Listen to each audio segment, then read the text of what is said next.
Sentire Media. Hello, you. You're listening to A History of Italy.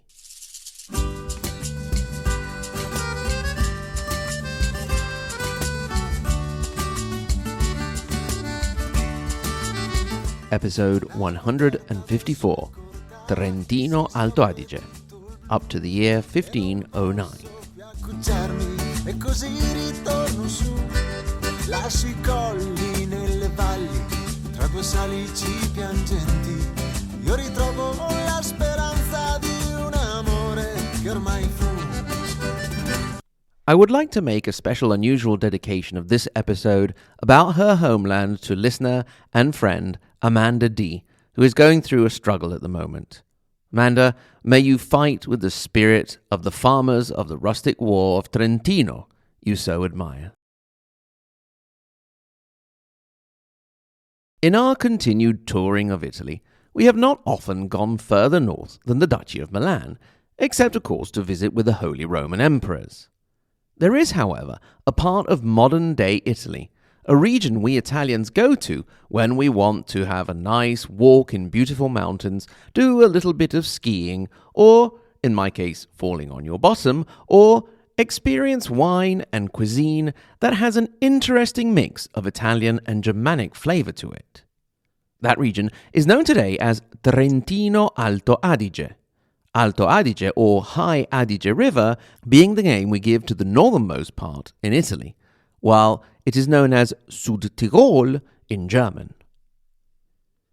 The area hasn't really figured in our story so far, except for implicitly being an important passage from Italy into Austria.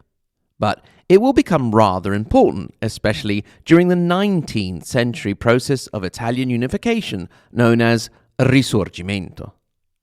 Indeed, in many cities in Italy, you will find streets or squares called Trento and Trieste, even as far south as Naples, reminding us of the desire to bring those two cities under the dominion of the Kingdom of Italy, which only came about after World War I. When we use the term region, we can refer to a general geographical area, but also specifically to one of the 20 political entities in Italy known as regioni, which have their own elected governments and some independence from the central government on matters such as school, roads, construction, and healthcare. The 20 regions are Sardinia, Sicily, Calabria, Basilicata, Puglia, Molise, Campania, Lazio, Abruzzo, Umbria, Tuscany, Marche, Emilia-Romagna, Liguria, Valle d'Aosta, Piedmont, Lombardy, Veneto, Friuli, Venezia, Giulia, and, of course, Trentino Alto Adige. There will be a quiz. I can only assume that some of those were translated due to the fact that they are more well-known to the English-speaking world, but if anybody does know why 4 or 5 have been translated and the other haven't, please let me know. The region of Trentino Alto Adige is one of those with a special statute, allowing even greater independence on certain matters pertaining to taxes and public spending. The region borders with Austria to the north, Switzerland and Lombardy to the west, and Lombardy and Veneto to the south and Veneto to the east. The beautiful Garda Lake dips its northernmost part into the Trentino area, with its eastern shore in Veneto and its western shore in Lombardy, respectively Verona and Brescia provinces. Trentino is made up of only 2 provinces, those of Trento and Bolzano, Bolzen. If you visit the lovely medieval city of Trento, you will more likely hear Italian spoken, while if you head further north up to the smaller yet still pretty Bolzano, you may have to brush up on your German a bit, although you can get by with Italian as well. We did. The Trentino area went through all the moves that others in Italy did. Settled in prehistoric times, with the Romans eventually making their way up there and founding the city of Trento, then Tridentium, Trident, or Three Teeth. This possibly due to the presence of 3 rivers in the area, or three tooth-like mountains. Towards the end of the imperial period is when we can place the events of an important figure for the history of Trento, Saint Vigilius. He was the third bishop of Trento and died as a missionary martyr, killed as he tried to evangelize local pagan populations in the year 400. It is in the cathedral that bears his name in Trento that the famous Council of Trent was held between 1545 and 1563 as a reaction to the Protestant Reformation. We are getting there. Then, of course, the area was part of the Ostrogoth kingdom and then fell under the Byzantines when they defeated the Goths in the Gothic War. As we know well, after a short-lived Byzantine domination, the Lombards invaded Italy in 568, and Trento was no exception. It was the Lombards who created the Duchy of Trento, giving it a fixed territorial form. It was in particular a Lombard duke by the name of Ewin or Eowyn who moved the duchy towards a greater autonomy. You will remember that those Lombard dukes were always trying to break off from the king and do their own thing. 774 saw the end of the Lombard kingdom, and Trento went from a duchy to a county under the invading Franks.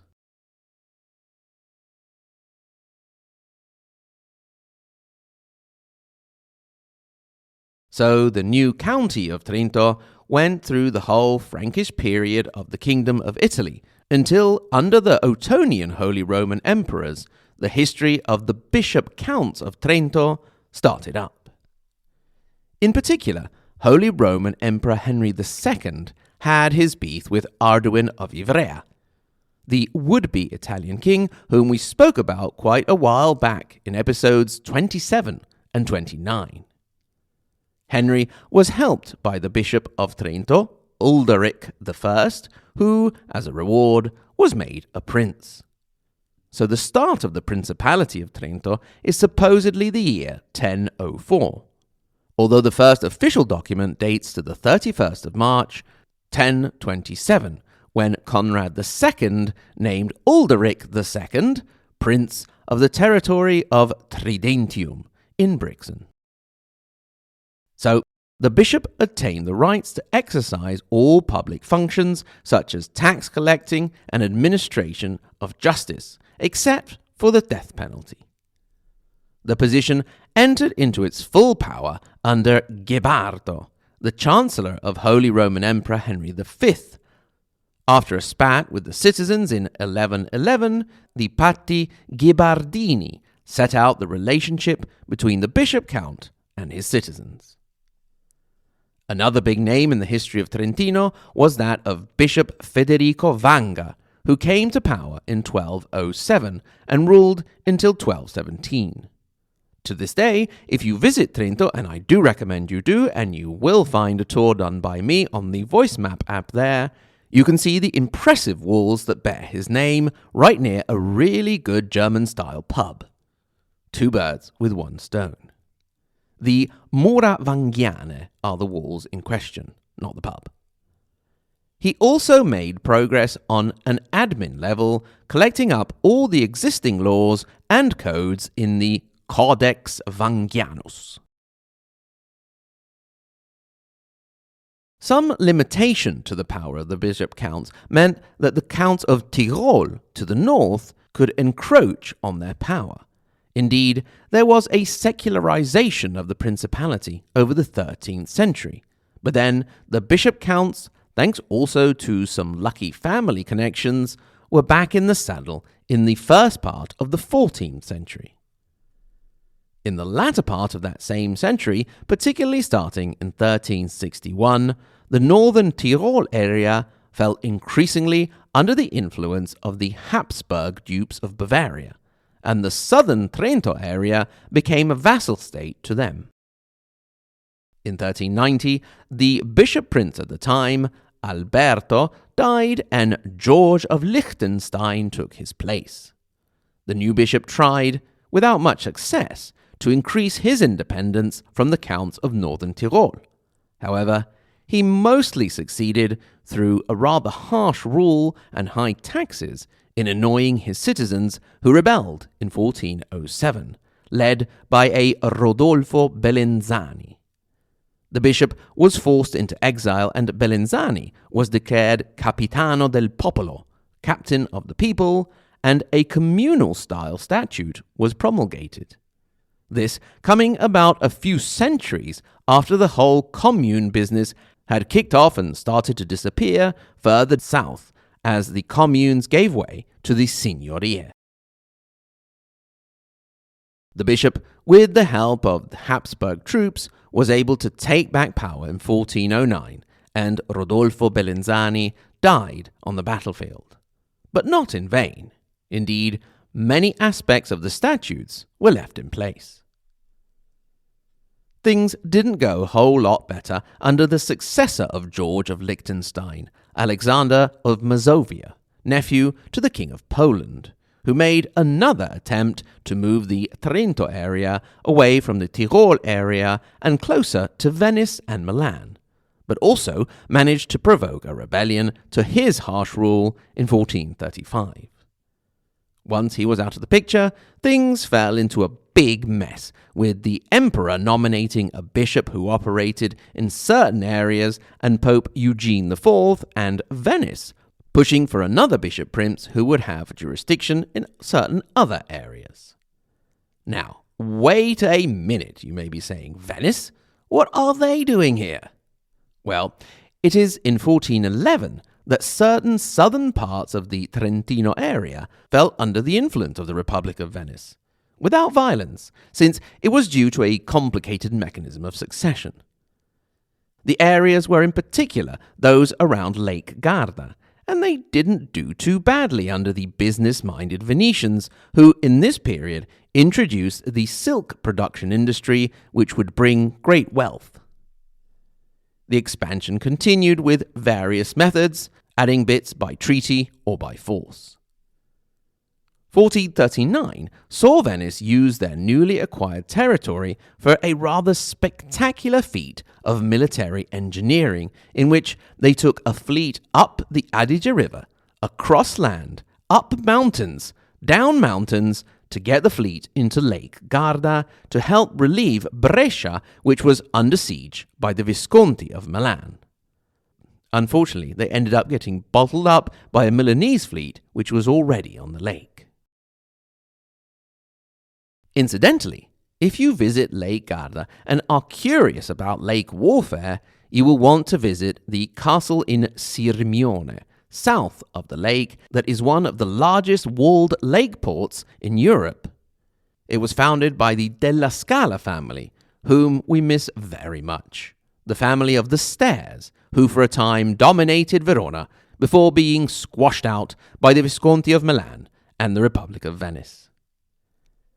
Anyway, Venice continued their expansion despite losing to a reunited Trentino and Tyrol at the Battle of Cagliano in 1487, but were eventually halted by the League of Cambrai in 1509, something we'll talk about in due time.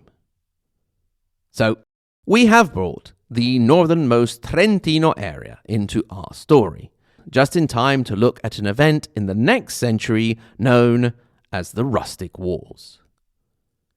We spoke about Venice, and next time it is back to the Serenissima we are heading to see what a splendid and highly dangerous 15th century they had. Grazie mille. Thank you very much for listening. In particular, I would like to thank my lovely Patreon supporters, starting today with Bruce Goodmanson, who has done a very nice review of the A History of Italy podcast over on his blog at Tactical Notebook. You can head over to tacticalnotebook.substack.com to go and have a look, or you'll find the link in the show notes. Thank you very much for that, Bruce. And of course, thanks to the others, starting with the second half of the Margherita Hack and Galileo Galilei level: Julia, Justin, Old John in Milwaukee, Orlando, Kevin, Mark, Marxist-Leninist Sicilian, Mela, Michus Porchus, Mike, Neville, Niels, Paradise, Patrizia Kappa, Peter, Philip, Rachel, Rocco, Roberta, Rod, Rodney, Rudy, Russell, Sandra, Scott, Sean, Shelby, Stephen, and Tap Dance Down Under. And of course, we cannot forget the tippy top, Maria Montessori, and Dante Alighieri level, Paolo, Lisa K, Andrew M, Peter W, David L, Renat, David Oak, J.W. Sen, David A, Karen, and Peter. Thank you, one and all, and welcome to the new Patreon supporters, David, Catherine, Dennis, and Sandra, and of course the aforementioned Bruce.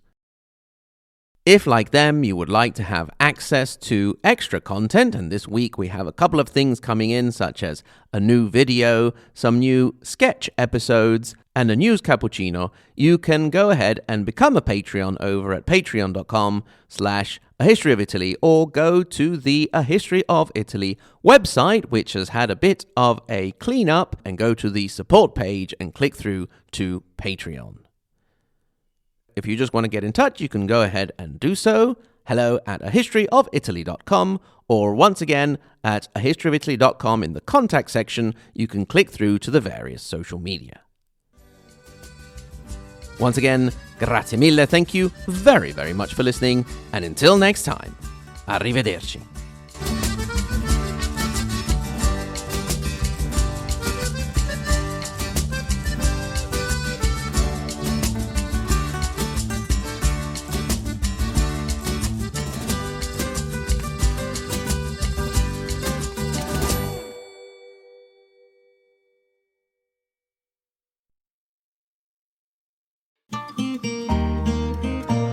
Sentire Media.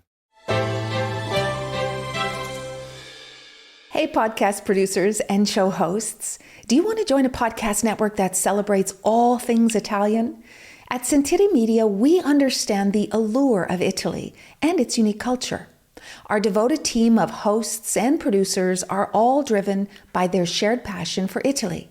And we work tirelessly to create the best lifestyle podcasts and content that will whisk you away to the very heart of Italy. With us, you can savor the mouth-watering flavors, get lost in the stories from the past, break down the cultural barriers, and truly immerse yourself in the vibrant traditions of this intoxicating country. If you have a great podcast idea or are already in production and would like to join Sentire Media, head over to sentiremedia.com, that's SENTIRE media.com, and find out how to submit your show.